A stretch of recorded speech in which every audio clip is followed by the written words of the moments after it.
Muy buenas noches.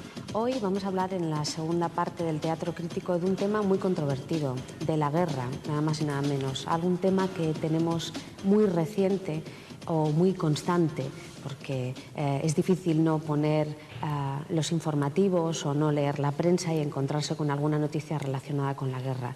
Me van a permitir que les narre una viñeta muy brevemente en la que apareció publicada hace muchos años en un periódico de tirada nacional, en la que dos personas sentadas en la barra de un bar tomando un café le decía una a la otra: vaya, pues gracias a la guerra acabamos con Hitler. Y le contestaba a su acompañante: ya, y también tuvimos 40 años de franquismo.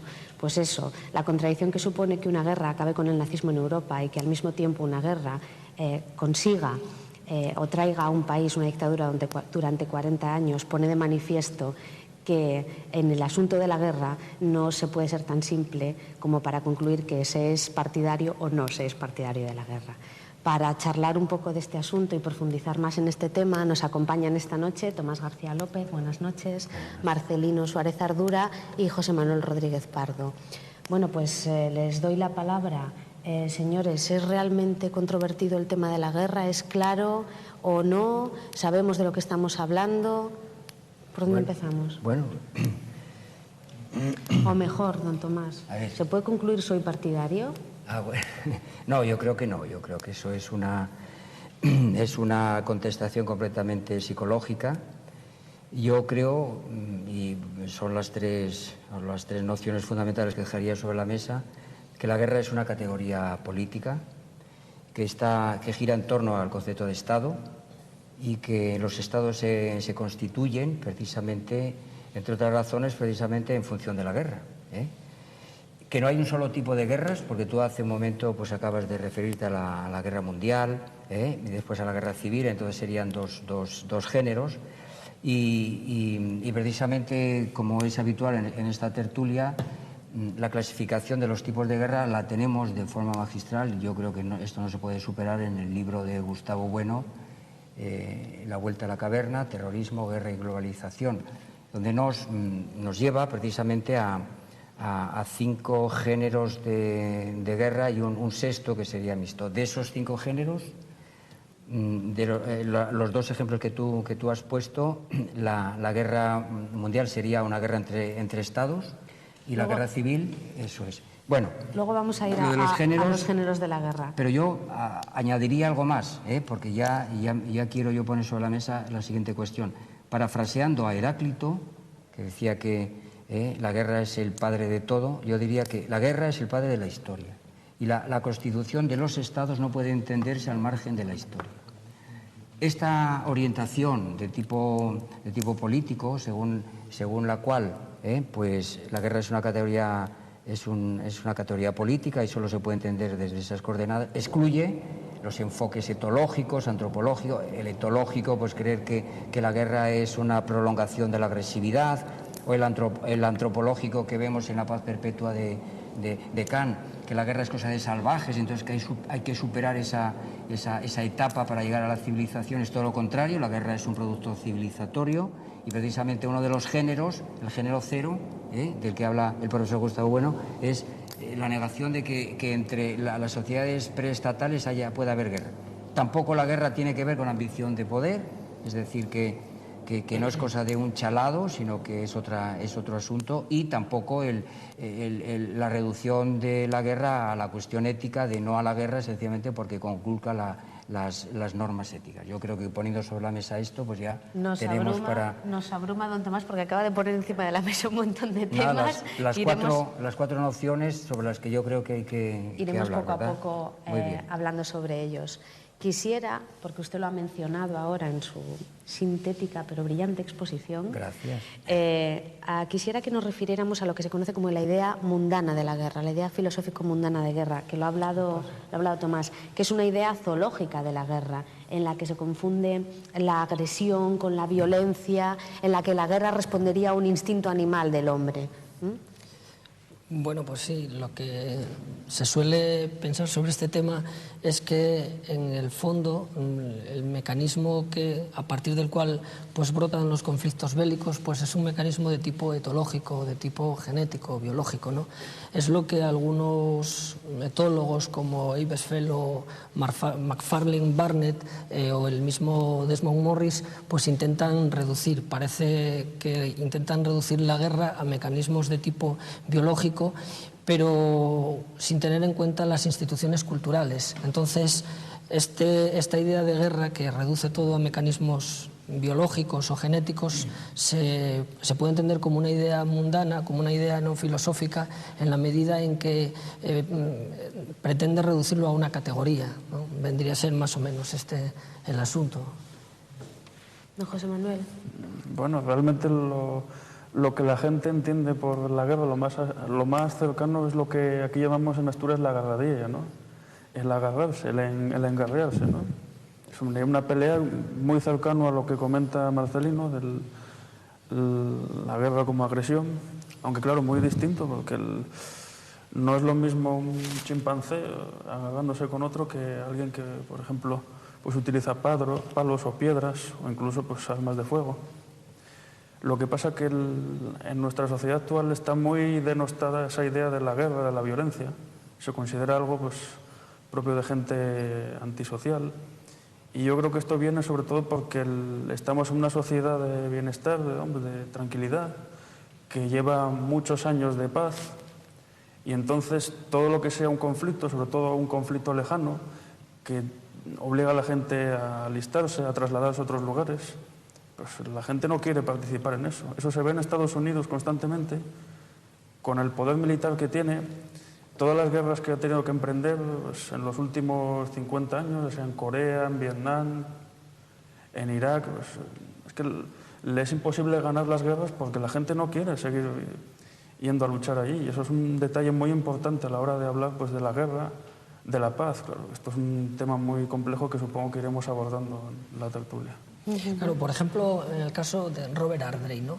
Robert Ardrey analiza la guerra en términos de agresividad humana. Incluso llega a describir, en un momento de su libro sobre la agresividad humana, llega a describir la guerra o a justificar el origen de la guerra en un homínido que en un momento determinado coge un palo o coge un arma y la clava a otro homínido y entonces se da cuenta del color, del olor de la sangre, y a partir de ahí es como si iniciase una etapa nueva, ¿no? Como si de alguna manera, como dicen los etólogos, por ejemplo, como dice en la ciencia de la etología Conrad Lorenz, se desencadenase un mecanismo innato a partir del cual quedase troquelado el individuo y se generase la guerra, ¿no? Pero esto sería como el pecado original, una cosa así. Claro, sería una visión absolutamente pesimista. No, eso está muy extendido. Esto lo lleva, por ejemplo, al cine, en la famosa película esta de Greystock, la leyenda del Tarzán de los monos, y entonces es un individuo que se cría en una manada de chimpancés y en un momento determinado tiene que pelear con un chimpancé, se cae al agua y de la pelea sale con un palo, se lo clava al chimpancé y en ese momento se da cuenta de que es hombre. Como la ideología de esta idea mundana de guerra está impregnada en cineastas, está impregnada en literatos, etcétera, etcétera. Es decir, que es el pan nuestro de cada día. De manera que podríamos precisamente cerrar este episodio. Además, yo ahora creo recordar un artículo de nuestro compañero Marcelino, que precisamente pues pone en evidencia a un historiador que trata precisamente de hablar de la guerra en términos Donald Kagan. Me parece que tiene él un artículo para demostrar que eso es completamente erróneo, ¿no? Luego le vamos a preguntar a Marcelino sobre la crítica al libro de Kagan que se titula Sobre las causas de la guerra y la preservación de la paz. Luego hablaremos. Pues mira, yo creo que esto se tiene que zanjar directamente con un asunto que es propio de nuestro sistema de pensamiento, que es el concepto de inversión antropológica. Claro. En el momento en el que partimos del hecho de que efectivamente los seres humanos tienen una parte animal, como es lógico, como se ha discutido aquí en tertulias anteriores, pues llega un momento en el que esa especie pues, genera una transformación y ya lo que salga a partir de ahí ya no puede ser considerado exclusivamente desde los criterios etológicos. Se ha creado un espacio antropológico con unos ejes y eso no se da en las demás especies, ¿no? Aunque tengamos en común pues relaciones circulares o relaciones radiales, pues hay una relación angular que no se da en las especies animales y entonces pues eso es completamente, ahí es un cambio de... Y luego dentro del espacio antropológico, pues lo que yo he apuntado antes, que es la constitución de los estados. Y entonces pues hablar de las guerras entre estados en términos etológicos pues es una confusión completamente morrocotuda, es no saber, es mezclar churras con merinas, bueno, mucho más grave todavía, ¿no? Yo creo que eso se zanja a partir de ahí, es decir, de esos dos elementos fundamentales de nuestro sistema de pensamiento. Lo que sería pues eso, el giro antropológico, la transformación de lo que sería medio en espacio antropológico y después pues la constitución de los estados, vamos, una palabra. Bueno, sí me gustaría señalar, o que ustedes me corrigieran si me equivoco, que una serie de parámetros que deben formar parte de una definición, vamos a llamar correcta, de guerra. Por ejemplo, una guerra se asocia precisamente desde esta idea filosófico-mundana de guerra a muerte y destrucción. Yeah. Evidentemente una guerra implica muerte, no lo vamos a negar, pero una guerra en principio busca la victoria, no necesariamente la muerte. Entonces, contaríamos en principio como elemento, como parámetro indispensable, la victoria. Contaríamos también como segundo parámetro indispensable la violencia, que no la agresión, porque, como ustedes mismos han dicho, la agresión se reduce al campo etológico, digámoslo así, la violencia va más allá. Y luego contaríamos con los estados. La guerra tiene que darse entre estados, no entre individuos. Y ahora mi pregunta es, ¿y qué ocurre con todas esas guerras, entre comillas, a las que se las denomina así, pero que no son entre estados? Me explico. Los enfrentamientos entre tribus, los enfrentamientos entre grupos. Hoy en día se le denomina guerra a muchos enfrentamientos que formalmente no lo son. El que quiera.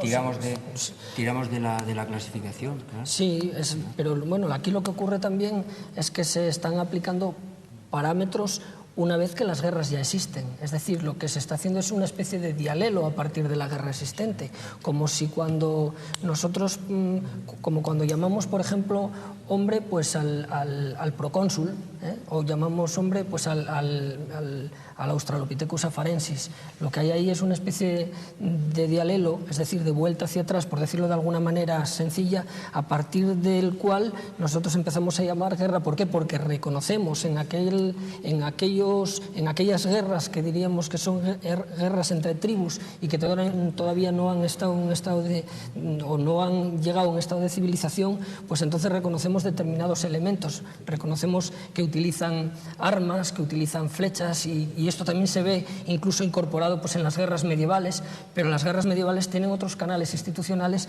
que son, por ejemplo, esto lo describe muy bien Marvin Harris por ejemplo, en Caníbales y Reyes.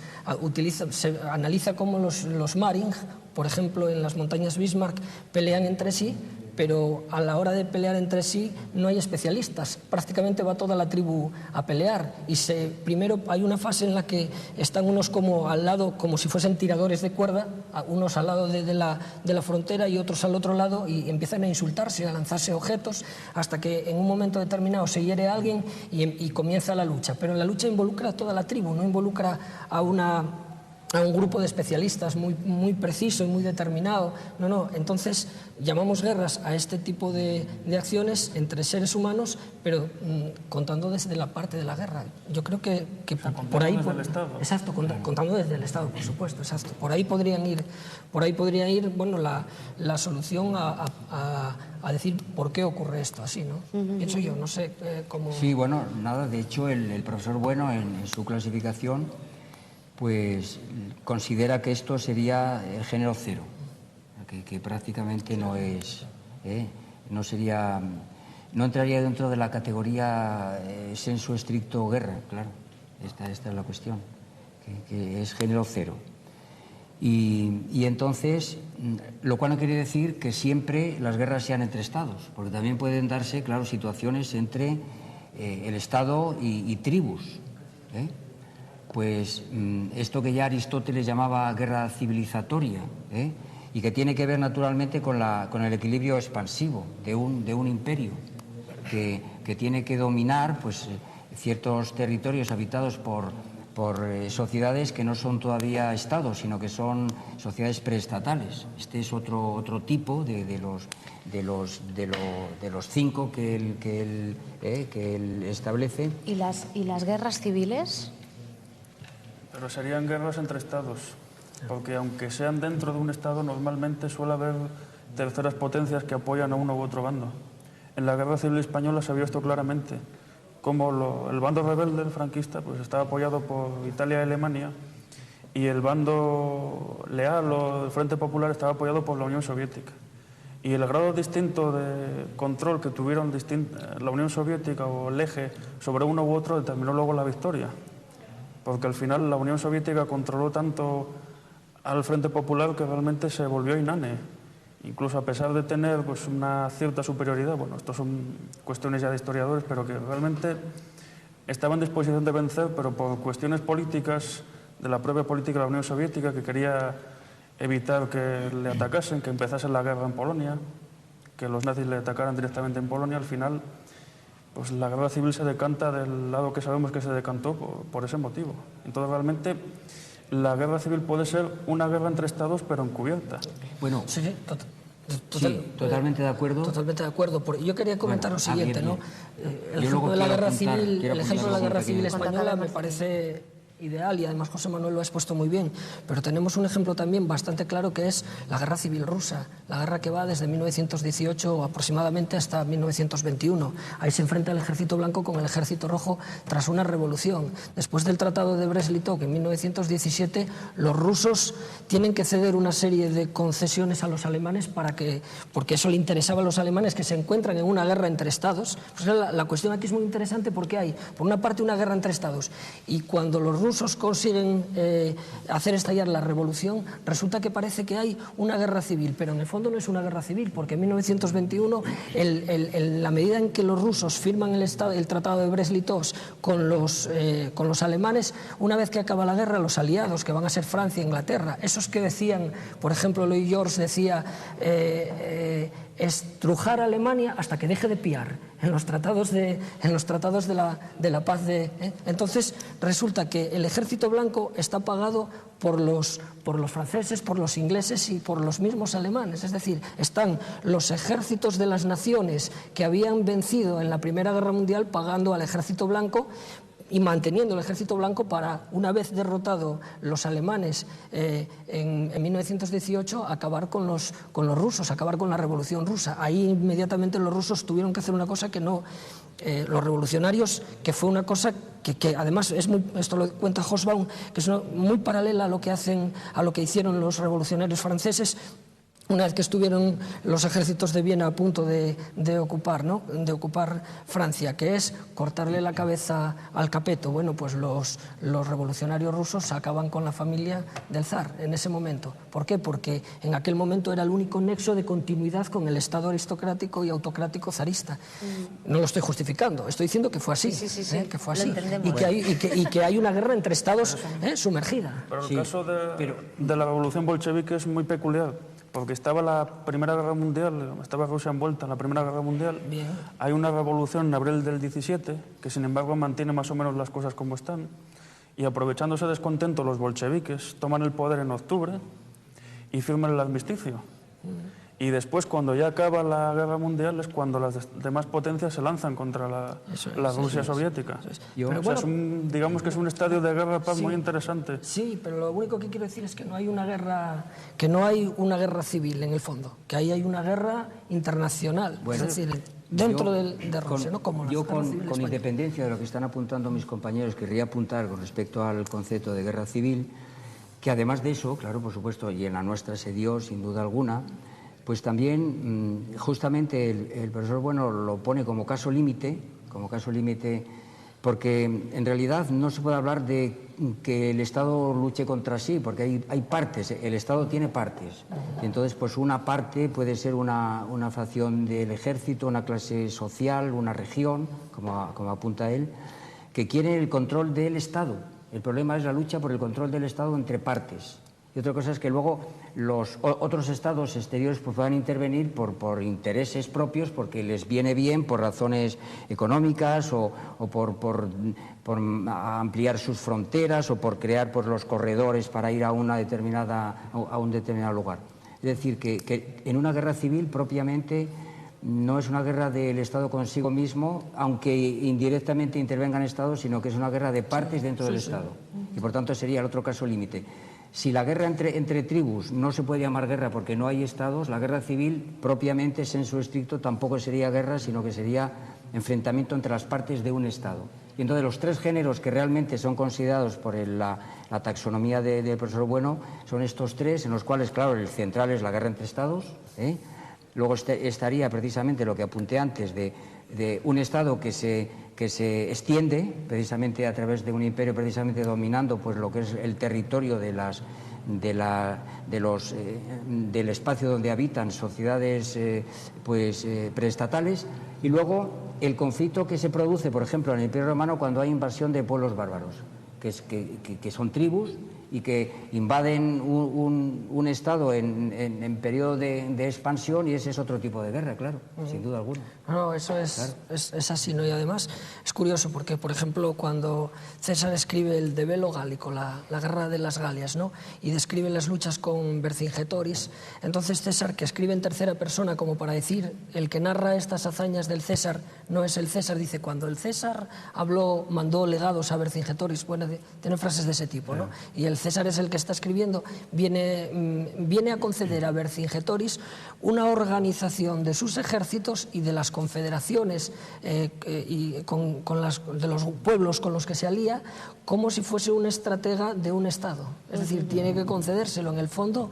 es muy interesante porque lo que se está ejerciendo ahí es que la guerra tiene que tener presente el Estado y tiene que tener en cuenta la política. Y además es muy curioso porque la guerra de las Galias también la nota Napoleón, es decir, la lee y la nota, y Napoleón va diciendo esto yo no lo haría así, esto no lo haría así, otro líder que está a la cabeza de otro imperio, ¿no? Por lo tanto, las guerras tienen mucho que ver con los estados y con esas tendencias potenciales a formar un imperio de todos los estados.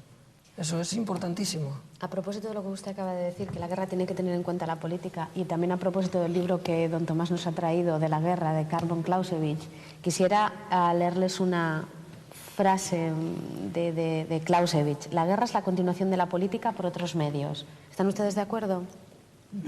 Yo plenamente sí, yo también plenamente. Totalmente. Y no solamente nosotros tres, sino que ahora han estado prácticamente todos los militares y todos los ejércitos, incluidos del ejército americano, pero también, por ejemplo, pues Engels, Marx, Lenin, Mao Zedong, es decir, todos tenían este libro como libro de cabecera, ¿no? Y que entonces conocían perfectamente esta obra y estaban de acuerdo con esas tesis. Los revolucionarios, que eso es muy importante, los que intentaban subvertir el poder del Estado no era para destruirlo, sino precisamente para controlarlo. Que eso es un detalle también muy importante respecto a las guerras civiles. Que realmente el conflicto fundamental que se da en las guerras civiles es en la clase política, que no es tal porque está fragmentada, son distintos partidos y facciones que muchas veces no se entienden entre sí, entonces la situación se vuelve invivible y tiene que llegar a la guerra, al conflicto. Sí, una cosa solamente, es lo siguiente, ¿no? Que además que la guerra es la continuación de la política por otros medios, y que, como esa frase dice, la guerra es la continuación de la política por otros medios, no la hay que ver como una fractura entre en un momento guerra y en otro momento política, sino que es como mucho más conjugada. Por ejemplo, cuando se preparan los desembarcos en África de los aliados en la Segunda Guerra Mundial, se está haciendo política. Se está haciendo en ese momento política plena y se está preparando a la vez un desembarco por la zona de Casablanca. ¿Y por qué se está haciendo política? Se está haciendo política porque en aquel momento el régimen que había en Francia era el régimen de Vichy, que había sido reducido al sur de Francia por los alemanes, y entonces a los ingleses, a los americanos, que son los que están negociando y que están negociando con Stalin a la vez que les presiona para que invadan Europa, están negociando para dejar al margen a los franceses, y eso que eran aliados. Es curiosa la situación y por lo tanto es una situación de política dentro de la guerra. O sea que tampoco cabe entender la frase de Clausewitz como si fuese la guerra viene después de la política y como si hubiese una fractura, con lo cual esto nos lleva a verlo también al revés, y es decir, que en la política también se dan movimientos que están preludiando la guerra.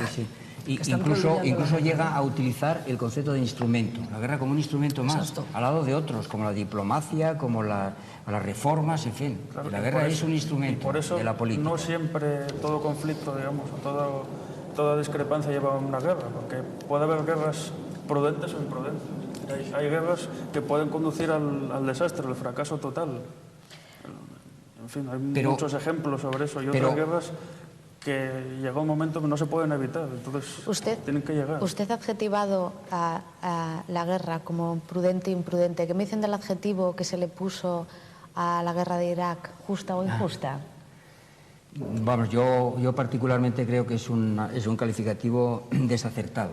Yo creo que eso es entrar en un terreno que se acercaría, pues yo que sé, a la moral, vamos a poner, ¿no? el concepto de justicia. Las guerras no son justas o injustas. En todo caso, la palabra prudencia, bueno, se puede aceptar, porque sería imprudente pues una guerra que pretende el exterminio. Por ejemplo, el plan de ataque de Irán sobre Israel. Eso sí que es imprudencia temeraria de todo tipo, ¿no? Querer exterminar a otro Estado, pues naturalmente... No, o la posición de Yugoslavia frente a Estados Unidos. Era imprudente porque los iban a arrasar y eso se veía claramente. Claro, bueno, bien, no podían sostener esa situación. Desde el débil al... Hay que tener en cuenta aquí una cuestión, para que entendamos lo que los dos contertulios están diciendo y que ellos están suponiendo, y es que tanto la política como la política de la guerra, que es una continuación de la política, pues lo que tienen delante constantemente es la preservación del Estado en el tiempo, es decir, la eutasia del Estado. Y ahí la prudencia y la imprudencia creo que es así. Donde José Manuel se está refiriendo es si una guerra te lleva a la desaparición como Estado, es una guerra imprudente. Entonces probablemente sea, desde un punto de vista político, el único parámetro, y además muy bien señalado en su momento por Gustavo Bueno, el único parámetro fiable que nos puede decir o que nos puede servir para medir la prudencia o imprudencia de las guerras. Tomás, no nos queda más tiempo, tenemos que dejarlo aquí.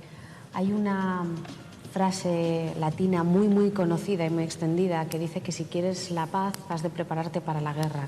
Nos hemos preparado un poco para la guerra, lo próximo, la paz. Gracias, buenas noches.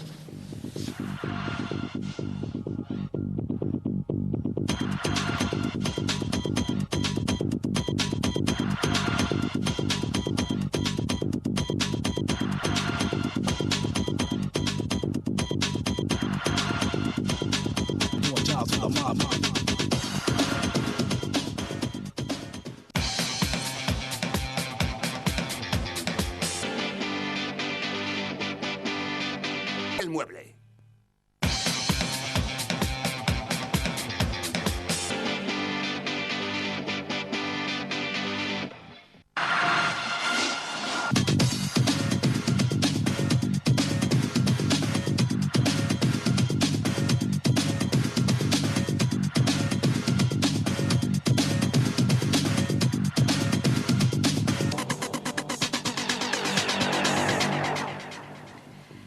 De vuelta de publicidad nos habíamos quedado a punto de resolver, supongo, un asunto como era el de la denominación de justa o injusta para la guerra. Don Tomás, habíamos dejado con la palabra. Hombre, resolver no, sencillamente apuntar. Que el término justicia, pues yo creo que no encajaría, así como el de prudencia ha quedado matizado que sí, precisamente por el interés que tiene un Estado en mantener el buen orden, eutasia es lo que significa la palabra, dentro de un equilibrio dinámico en el cual pues hay expansiones, pero también a lo mejor pues recuperar el equilibrio perdido. Pues sí que hay un filósofo español, el padre Vitoria, que precisamente establece unos cuantos títulos en función de los cuales una guerra puede ser justa.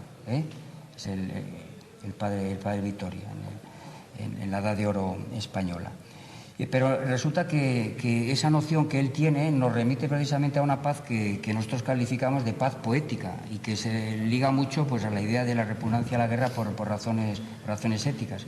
Yo diría que en nombre de la política, que es el criterio que estamos estableciendo aquí, la visión materialista de la guerra pues está en este libro de Clausewitz, donde en ningún momento él recurre a este lenguaje encendido de lo...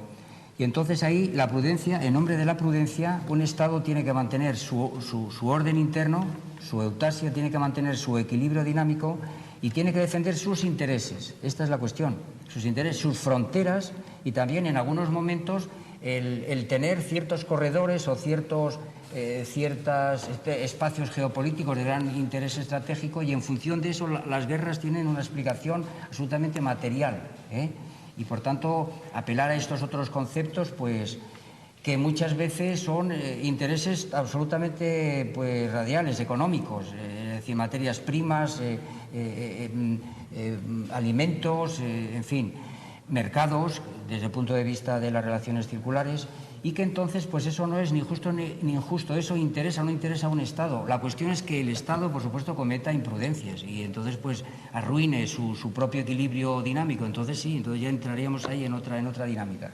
Pero yo borraría del panorama esas nociones según las cuales pues se le atribuye a una guerra pues la categoría de justa o injusta. Eso es, a nuestro juicio, y que por tanto tiene que imponerse una paz. Eso es un tipo de paz completamente poético y contrapuesto a lo que llamamos nosotros la paz política, que es la paz de la victoria, y es el equilibrio victorioso. Y entonces ahí, que no se tiene que identificar con exterminio. A ningún Estado le interesa exterminar al otro. Lo que tiene que hacer es presentar su real fuerza para disuadir al otro de que le ocupe un territorio o que abandone un territorio que le ha ocupado, etcétera, etcétera. Y esta es la cuestión. O, por ejemplo, que sin el recurso a ciertas materias primas, ese Estado no puede funcionar, no puede salir a flote y los necesita. Y entonces pues ahí se produce un conflicto. Tengo una pregunta que hacerles muy sencilla. Si uno de los objetivos de la guerra es la victoria, ¿las guerras de exterminio serían guerras propiamente dichas o cacerías? Claro, cacerías. Claro, sí, habría que decir que no. Porque la guerra no deja de tener un componente etológico de agresión, aunque sea mínimo, porque realmente tú no te enfrentarías a un igual, o sea, tú no matarías a un igual, te produciría repugnancia. Entonces, al enemigo hay que considerarlo pues a un nivel etológico, casi como un animal. De hecho, pues la propaganda que se utiliza en tiempos bélicos suele ser muy reveladora en ese sentido.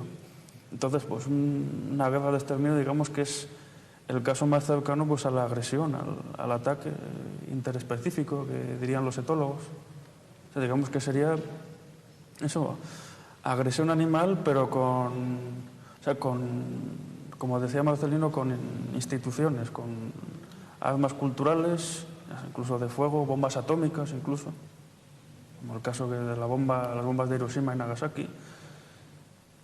Pero efectivamente la guerra tiene siempre ese componente, aunque sea mínimo, etológico, animal. Bueno, pues volviendo damos un marcha atrás y volvemos al primer tema que sacamos aquí, al tema de la filosofía, de la idea mundana, filosófico-mundana de guerra, y del no a la guerra y de las guerras justas o injustas de las que usted ha hablado, don Tomás. El no a la guerra lo tenemos muy cercano, fue en el 2003 esas manifestaciones. Ese no a la guerra, ¿cómo lo explican ustedes? Sí, pues ese no a la guerra puede explicarse al margen de las causas variadas que tienen cada uno de los grupos, puede explicarse bajo un rótulo, ¿no? que es el rótulo de síndrome pacifista fundamentalista. Se lo digo porque, perdone que le corte, se lo digo porque una de las cosas más llamativas de esas manifestaciones era la heterogeneidad de los que gritaban no a la guerra. Era una de las cosas más llamativas. Tú te ibas a una lista de convocantes en las distintas manifestaciones y era como mínimo llamativo. Sí, yo podría poner el ejemplo aquí de Lenin, ¿no?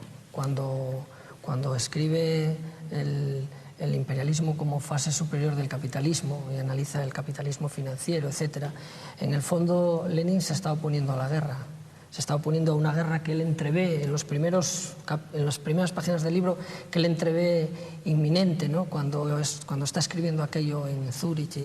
Entonces, Lenin ahí se está oponiendo a la guerra porque en el fondo no se está oponiendo de una forma totalmente radical a la guerra. Podríamos decir, se está oponiendo a la guerra de una forma táctica, porque él ve la guerra como un proceso atinente a las sociedades capitalistas en su fase imperialista, y entonces se opone a ellas desde la perspectiva de unas clases sociales que sería un proletariado universal, etcétera, ¿no? Bien, esa es una forma de oponerse a la guerra que puede ser criticable o no criticable, pero en cierta manera, y que puede tener cierta legitimidad, pero oponerse a la guerra buscando una especie de paz eterna, una paz que nos aúna a todos, eso es un argumento que está basado en criterios de tipo ético, ¿no? Y entonces desde esa perspectiva, desde la perspectiva de criterios de tipo ético, lo que ocurre aquí, a mi juicio, tal como se puede ver, es que no, en primer lugar hay un salto de escala. No se están teniendo en cuenta los contenidos políticos, y en segundo lugar el juicio ético está planteando algo que no tiene salida desde la perspectiva del Estado. Me parece que se podría decir algo así. Lo que pasa es que la ética en nuestra sociedad actual tiene mucho peso, porque vivimos una época individualista. Entonces es la preservación del propio cuerpo, el alimentarse, el cuidarse, el disfrutar. Vivimos una sociedad hedonista que se basa en el goce. Entonces esos argumentos éticos, aunque desde nuestra posición pues parezcan absurdos, sin embargo tienen mucho peso. Y eso es lo que explica por qué grupos tan heterogéneos, como dice la moderadora, llegarán a unirse. Claro, lo que pasa es que se unen en aspectos muy generales, serán antiamericanos, algunos serán apolíticos, pero realmente el grado de unidad es muy débil.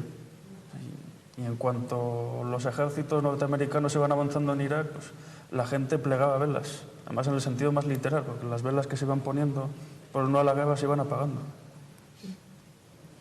Sí, bueno, yo creo que ya lo han apuntado mis compañeros perfectamente. La guerra pues provoca unos conflictos que van precisamente, un conflicto entre normativas que se enfrentan diametralmente, ¿no? Lo que apuntan ellos de las normas éticas que tienen como unidad mínima el cuerpo, la individualidad, y que entonces, digamos, la negación de la ética es la muerte, claro. Entonces, como los soldados pues pueden morir en el campo de batalla, pues claro, eso hay que renunciar a ello porque es sinónimo de ir a la muerte, claro.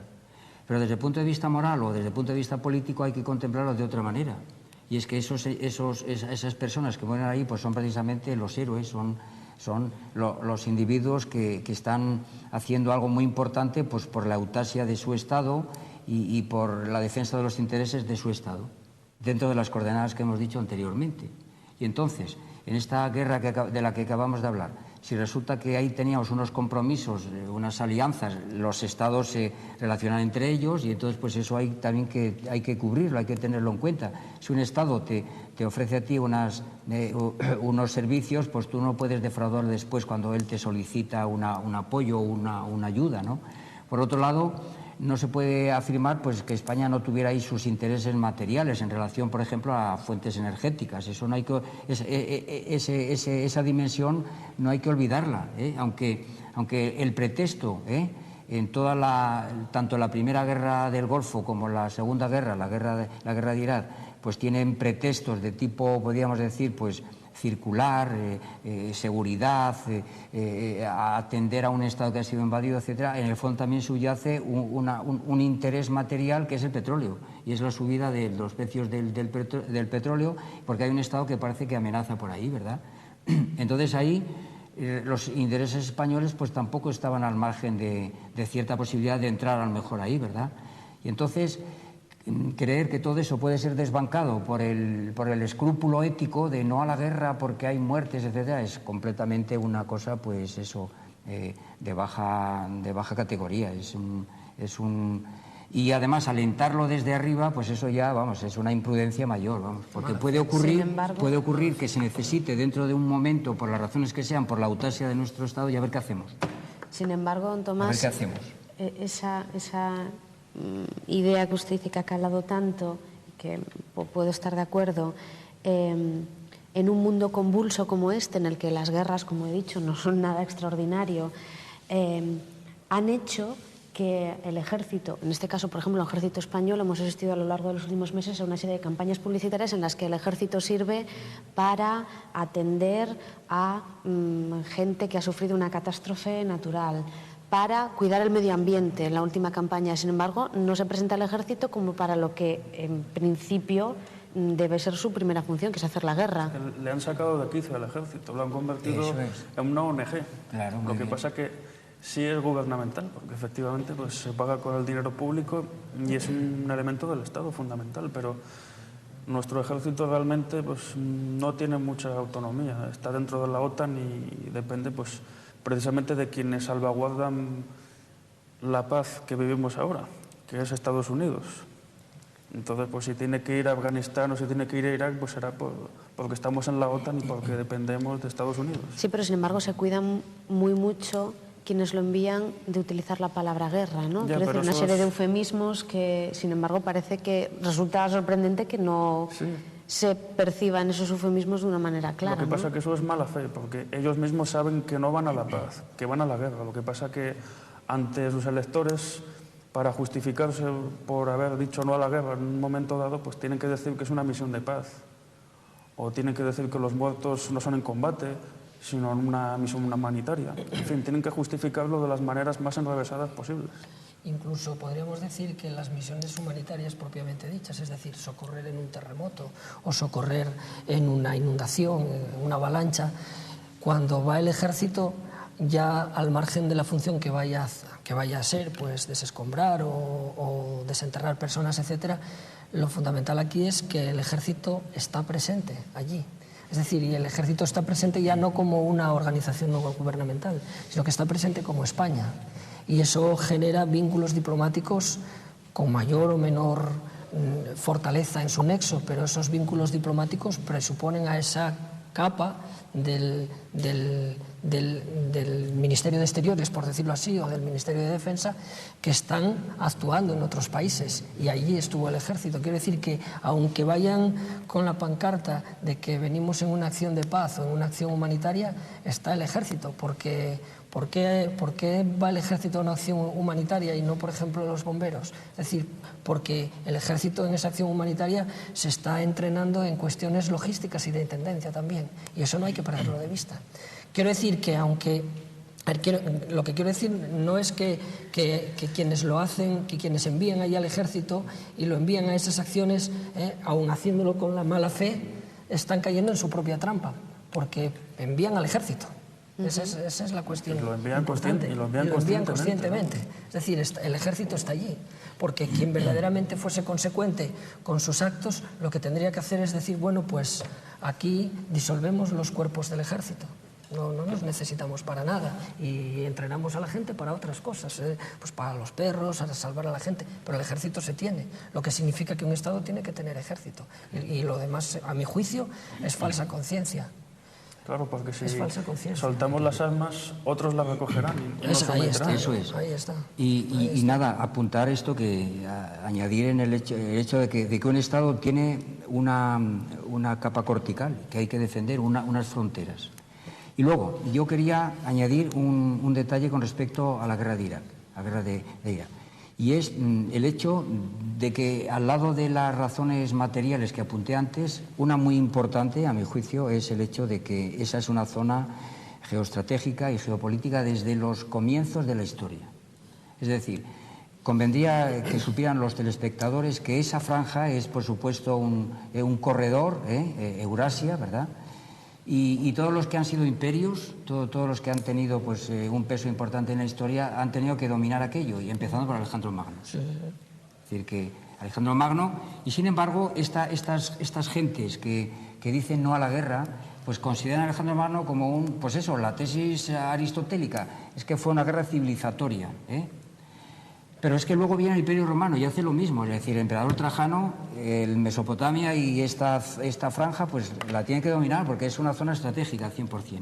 Luego ocurre lo mismo a partir del año 1985, con los imperios contemporáneos, es decir, Francia, Inglaterra, etcétera, hacen lo propio y toman una parte, otra parte, con los consiguientes conflictos. ¿Qué ocurre después con los imperios constituidos, realmente constituidos? La Unión Soviética y Estados Unidos. Por la Unión Soviética, Afganistán, que entra dentro de esa franja. Tuvo que retirarse, bueno, por las razones que sean, se retiró, pero la Unión Soviética vio claramente que ahí tenía que meter también el asunto. Y esto parece que no lo contemplan, los del no a la guerra, esto no lo contemplan. Y yo era partidario, por supuesto, claro que sí. Y entonces los Estados Unidos, pues es otro imperio, claro, naturalmente. Y entonces, pues él sabe perfectamente que esa franja, pues hay que dominarla, Si encima de ese valor estratégico debajo hay petróleo, pues entonces ya tenemos ahí varios conjuntos de... Si encima además hay también componentes angulares de tipo religioso, pues entonces ya se empieza a entender todo lo que hay ahí. Entonces ese conflicto no se puede desmantelar con un no a la guerra que es una especie de canto encendido a una ética completamente, pues kantiana. Claro, si es que la culpa de todo la tiene el señor Kant, que es que siempre lo venimos a decir. Pero es que curiosamente, cuando Kant escribe este libro, el de la paz perpetua, fue morirse él en el año 1804 y empezar las guerras napoleónicas, y su contemporáneo, que era prusiano. Déjeme decir una cosa, un libro, el de la paz perpetua, que tuvo numerosas reediciones durante el conflicto de la guerra de Irak, precisamente. Bueno, este libro que traigo yo aquí ha sido editado en el 2004, aunque se trata de una adaptación de las ediciones de 1832 y 1832. Del libro de Clausewitz.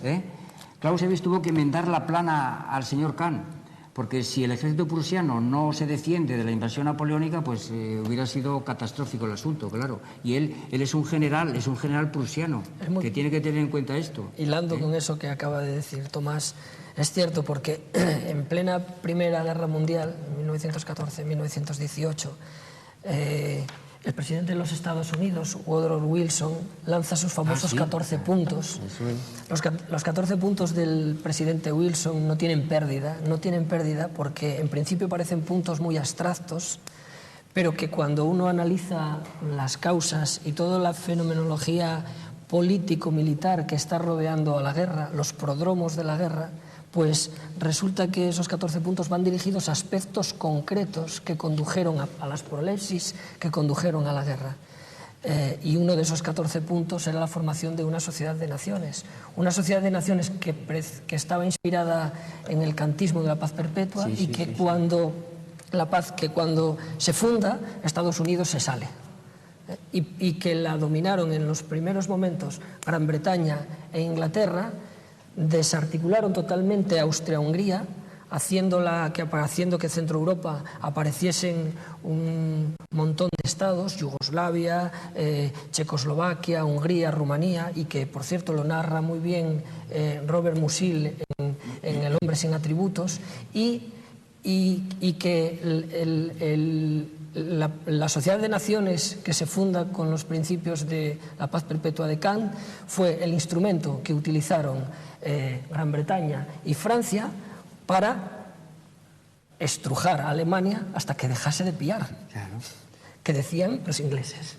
Pues estrujemos a Alemania hasta que deje de pillar. Al hilo de lo que dice Marcelino ahora, si resulta que tenemos que cuando Kant escribe esto en 1795, justo el año de la paz de Basilea, cuando escribe esto Kant, pensando que ya las guerras entre prusianos y franceses se iban a terminar, y porque se reparte en Europa, Rin para arriba, Rin para abajo, eso es la paz de Basilea, pues el canto dorado del señor Kant en el libro de la paz perpetua supone precisamente el preludio de las guerras napoleónicas. El discurso de Wilson en el año, me parece que es 1919, esto que está diciendo Marcelino, es el preludio de la Segunda Guerra Mundial. Por favor, que no haya más discursos, porque esto quiere decir que se están vaticinando pues el próximo conflicto. Yo pediría, por tanto, un poco de prudencia con respecto a esos discursos. No, pero si prudencia sí hay, Tomás, porque después de la Segunda Guerra Mundial se establece la ONU, y la ONU pues, es realmente la polaridad Estados Unidos-Unión Soviética. Francia e Inglaterra pues, quedan ahí como vencedores. Bueno, Francia es un vencedor un poco peculiar porque realmente no luchó, estuvo ocupado, pero quedan en el lado de los vencedores, pero quedan reducidos a la mínima expresión. Sus imperios son deshechos precisamente por Estados Unidos de manera consciente, y lo que se ve ahí es la polaridad, o sea, Por un lado está la Unión Soviética y sus satélites, y por el otro Estados Unidos y las sociedades del bienestar. Y eso es la ONU. Y una vez que se ha derrumbado la Unión Soviética, pues la ONU sigue siendo eso, un conjunto de intereses. Y ahí pues no hay democracia ninguna, porque si a alguien no le interesa, lo veta. Y ahí se vio con lo de Irak. Realmente la guerra llegó porque no había acuerdo, porque Francia y Alemania se oponían a que bajo ningún concepto se revisara el caso de Irak. Entonces no había manera de presionar ahí y realmente fue eso lo que llevó a la guerra de Irak. Y hay que añadir a lo que dice José Manuel que realmente Francia no quiso entrar en ese conflicto porque las relaciones con Irán eran diferentes a las que tenían otros países. Y él tenía el petróleo, el señor Sirá pues tenía eso resuelto. Y además luego, como tiene energía nuclear, pues claro, el problema de la energía para él no era un verdadero conflicto. Y entonces pues que se sepa que el pacifismo francés, pues claro, después de todo lo que sabemos, las guerras napoleónicas, de las guerras franco-prusianas, de la Primera Guerra Mundial, de la Segunda Guerra Mundial, caramba, tomarlo como modelo de un país pacifista al que hay que imitar, pues eso es solamente ignorancia suprema de un político que no ha mirado la historia ni un minuto para tomarlo como modelo a seguir. Vamos, esta es la cuestión. Tenemos que ir terminando. Les voy a hacer una pregunta a la que supongo que me contestarán todos de la misma manera, que no habrá discrepancias en este sentido. ¿Puede la historia del hombre prescindir de la guerra? No, bueno, pues, yo... Don Tomás, que es el más animado. Me adelanto, volviendo otra vez a repetir, bueno, parafraseando a Heráclito. Es decir, Heráclito decía que la guerra es el padre de todo. Pues yo, parafraseando, diría, la guerra es el padre de la historia del hombre, vamos, una palabra. Y yo con eso creo que lo hemos dicho todo. Hombre, realmente sin guerra es muy difícil, por no decir imposible, que avance la historia. Y realmente las épocas de paz pues son épocas casi inanes, podríamos decir, que no pasa prácticamente nada. Entonces sí, la guerra tiene un papel básico, crucial en la historia. Yo la reformularía, permítame que la reformule de otra manera. Podemos pensar que objetivamente el hombre puede prescindir de la guerra. Entonces yo creo que no podemos pensar que el hombre puede prescindir de la guerra, porque el hombre es una idea, la humanidad, el género humano es una idea infecta que se resuelve extensionalmente en múltiples estados, sociedades, instituciones que entran en conflicto. Y estas instituciones entran en conflicto formando el campo de batalla que es la historia, e ideológicamente nosotros estamos en ese campo de batalla. Muy bien. Y ahora, Marcelino, sé que le pongo en un compromiso, pero lo habíamos dicho, y muy brevemente, sobre las causas de la guerra y la preservación de la paz, de Donald Kagan. Claro. Sí. ¿Recomienda su lectura? Donald Kagan, yo creo que sí, que se puede recomendar su lectura, pero su lectura acompañada de otros libros, por supuesto, claro. No sé, Donald Kagan lo que hace es analizar varios casos de guerras, de conflictos, a lo largo de la historia, conflictos con sus antecedentes, la guerra del Peloponeso, la Primera Guerra Mundial, la Segunda Guerra Mundial. Es muy interesante lo que hace con la Segunda Guerra Mundial. Por ejemplo, está viendo todos los... Él considera, por ejemplo, que la Segunda Guerra Mundial se inicia ya no con Hitler, sino que se empieza a iniciar con las concesiones que las potencias aliadas hacen a von Stresemann. Entonces, esas concesiones van a llevar a que Hitler ya tenga el campo expedito totalmente. Y cuando Hitler empieza a hacer ya desde las primeras anexiones hasta después el Anschluss, etcétera, pues viene a decir que todo lo que se estuvo haciendo es lo que hoy conocemos como la política del apaciguamiento. Una política del apaciguamiento que cada vez que Chamberlain iba a hablar con Hitler venía y Hitler ocupaba un nuevo territorio.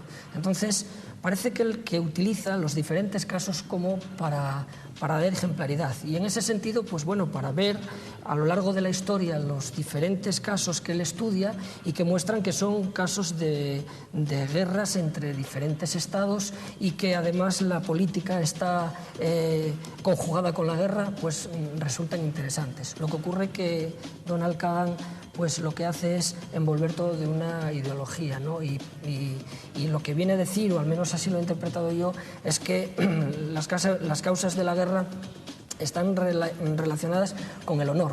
Pero claro, ¿el honor qué es eso? El honor es una categoría psicológica, es una especie de sustancialización de otra serie de elementos, de otras cosas que son instituciones, intereses económicos, o grupos sociales que llegan a a las cumbres de un Estado, etcétera, ¿no? El honor realmente, cuando lo analizamos, cuando levantamos la tapa de lo que es el honor, pues lo que aparecen ahí son otra vez ese campo de batalla del que hablábamos antes, el género humano, ¿no? Bueno, si quieren saber más sobre Donald Kagan o sobre lo que don Marcelino Suárez Ardura dice del libro de Donald Kagan, lo pueden leer en la revista electrónica El Cataulepas, que ahí encontraron una reseña del libro muy interesante. Y nada más, hasta aquí hemos llegado. Gracias por estar aquí, buenas noches y el miércoles que viene nos vemos en Noviedo Televisión. Gracias.